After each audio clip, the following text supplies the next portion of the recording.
Hello beautiful people! Welcome back to my channel. This is your Mama Sam. Hello mga amigo, amiga, kumare at kumpare. Kamusta kayong lahat? Sana lahat po kayo ay okay at safe ngayong araw na to. At syempre ko ako naman ang tatanungin nyo, nakikita naman ninyo ang beauty ng Mama Sam ninyo. Fresh overload pa rin, di ba? Ganyan talaga kapag umiinom ka ng maraming vitamin C+, kumakain ka ng maraming banana. Dahil sa banana, nakakaloka ang ganda ng Mama Sam ninyo. Charot! So, kamusta naman kayong lahat? Sana lahat kayo ay okay na okay ngayong araw ng Sunday. Siyempre, kung akong tatanungin ninyo, maganda ako. Charot!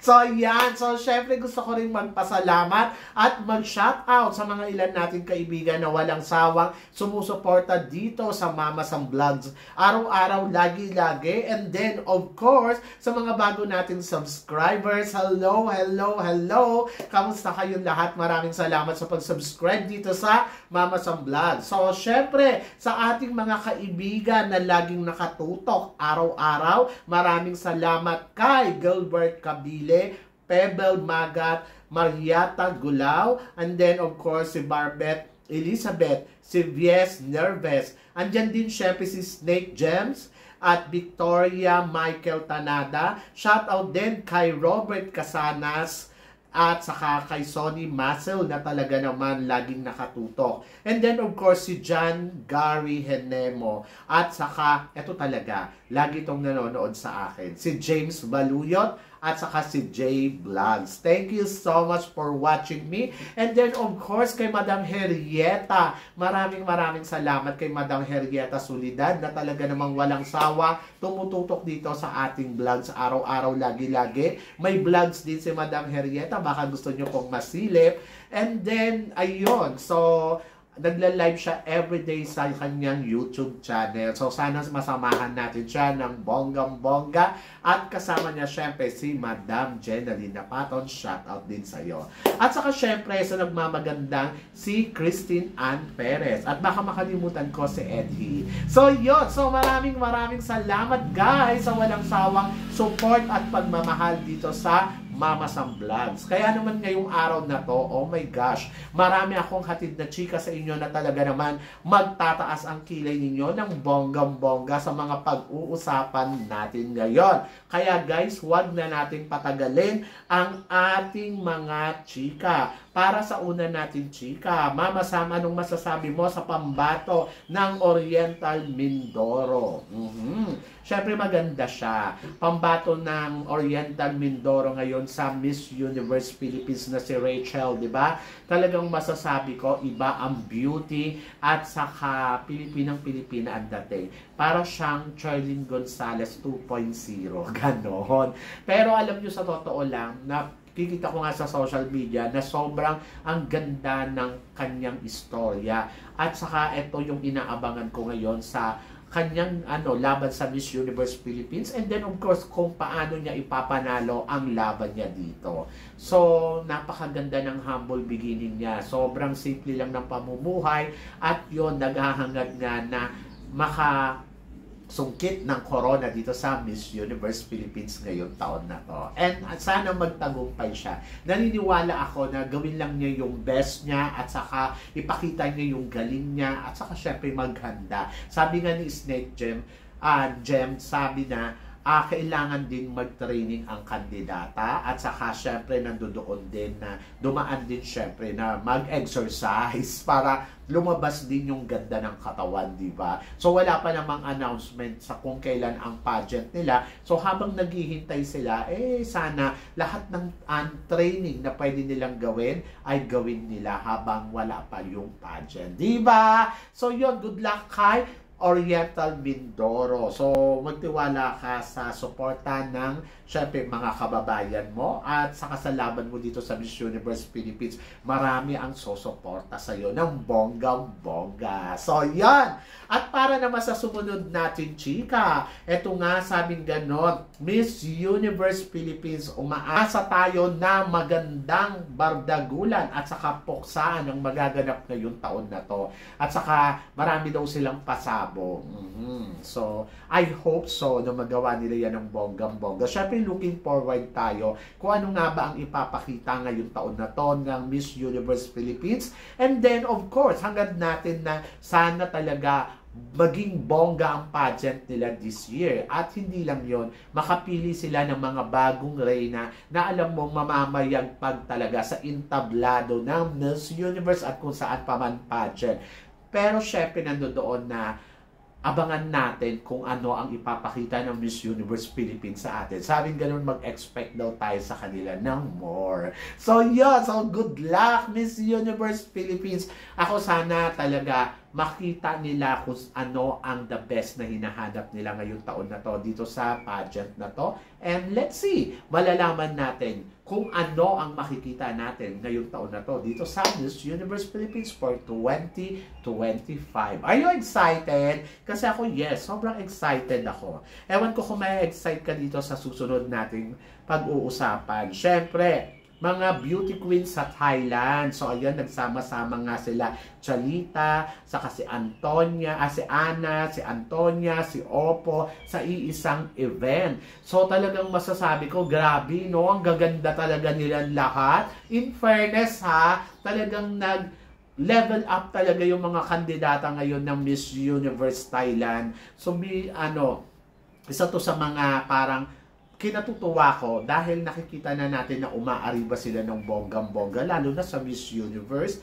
And then tignan natin kung ano ang mga pasabog ngayon ng bagong Miss Universe Thailand. At ayun nga, abangan daw natin this coming August. Ano naman sa sumunod natin, chika? Eto nga, Miss Universe Thailand. Tanggapin kaya uli si Vina pagkatapos niyang mag-resign noong last time na lumaban siya dito sa Miss Universe Philippines.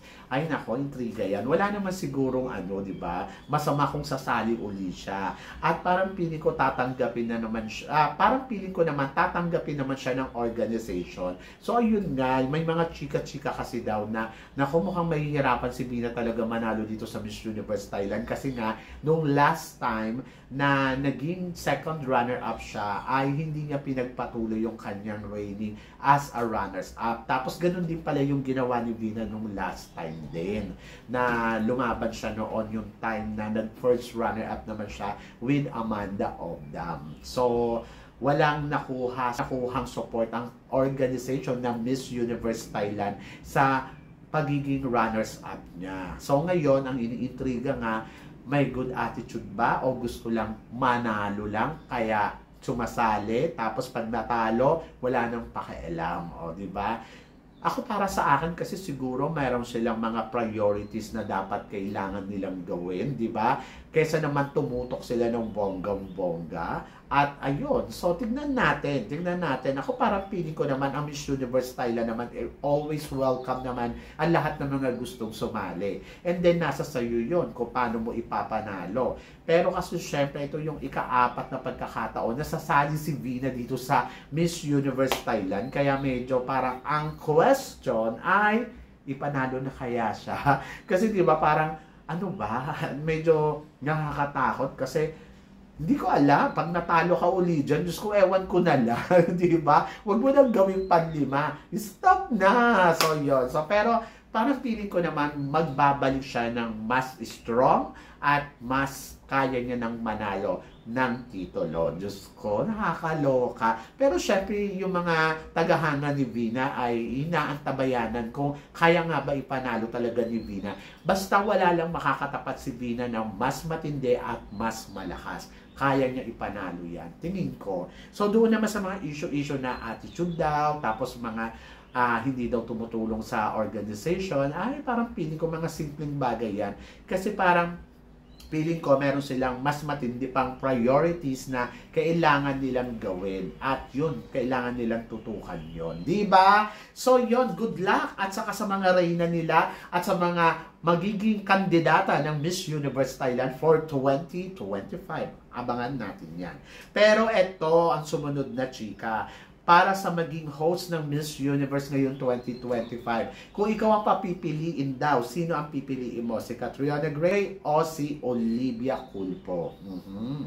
Ako, I go for Catriona Gray. Oo. Parang feeling ko mas magaling si Catriona Gray mag-host kaysa kay Olivia Culpo. Alam ko magaling din si Olivia Culpo, pero mas parang buhay at saka alive na alive talaga yung show kapag si Catriona yung nagsasalita. Alam mo yon. Saka may alam siya sa mga ginagawa niya. Hindi ko naman sinabing walang alam si Olivia Culpo. Kaya lang, kasi si Olivia Culpo, hindi ko lang alam kung ganito din yung nafe-feel ninyo. Parang a little bit boring yung kanyang pag-host more than doon kay Catriona Gray. Si Catriona Gray talagang masasabi ko na kapag nagsasalita siya, ang dami niyang kwento at alive na alive. At alam mo yun, yung energy talagang nandoon. Ito si Olivia Culpo, minsan nagmamaganda at nagtataray pa eh. Pero tingnan natin.